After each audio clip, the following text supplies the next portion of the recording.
On this rabbit, I would suggest using watercolor paint if you have it. We're going to talk about value, baby, the lightness or darkness of a color.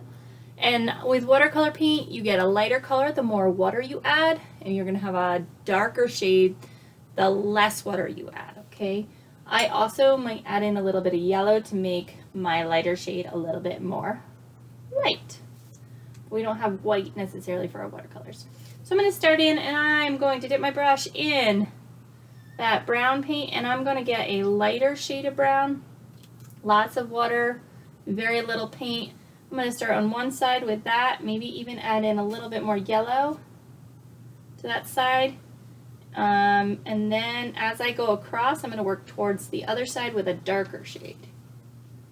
Okay, so I'm getting a little bit darker in here, filling in as I go. Ooh, it got really dark really fast. I should probably use some more water with it. So you're just adding color as you go, adding more watercolor as you go across, and it should be the darkest color should be right here on this edge of the cheek.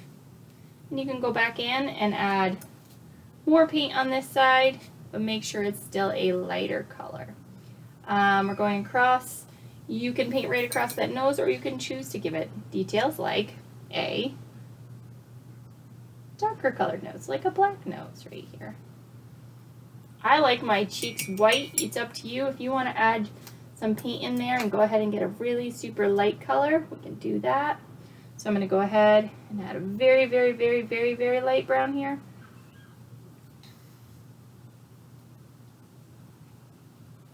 And again, you might have to, once everything dries, you might have to go back in and paint, because you might say, hey, wait, it doesn't look like I have any paint there.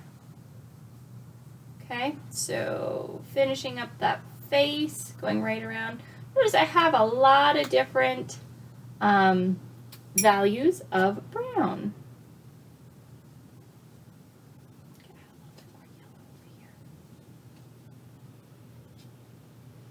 Then I might go in with my Sharpie to fill in those eyeballs, or I can, if I have a really nice small tip on my brush, I can paint them in.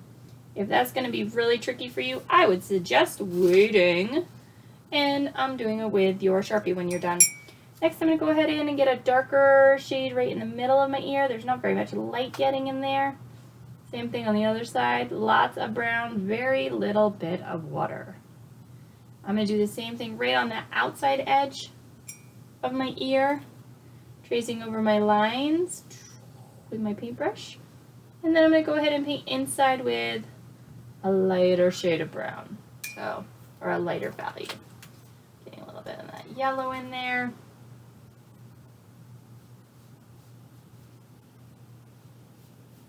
Rabbits are all different colors, so there's no right or wrong way to do this. If you don't like the way I am doing it, feel free to go ahead and create your own values and color in your rabbit, or paint in your rabbit. If you don't have watercolor paint, you can go ahead and do this with crayons, colored pencils, or you could just leave it black and white if you have none of those materials at home. I'm just excited that you're making art today. And then down here, we need to add in some different shades again, or different tones. Make sure it's a different shade than your chin. Okay. I hope you guys had a great day today. This is just one way of drawing your rabbit. Remember, everybody's rabbit's going to look a little different, and I would love, love, love to see your rabbit. However you choose to color it in.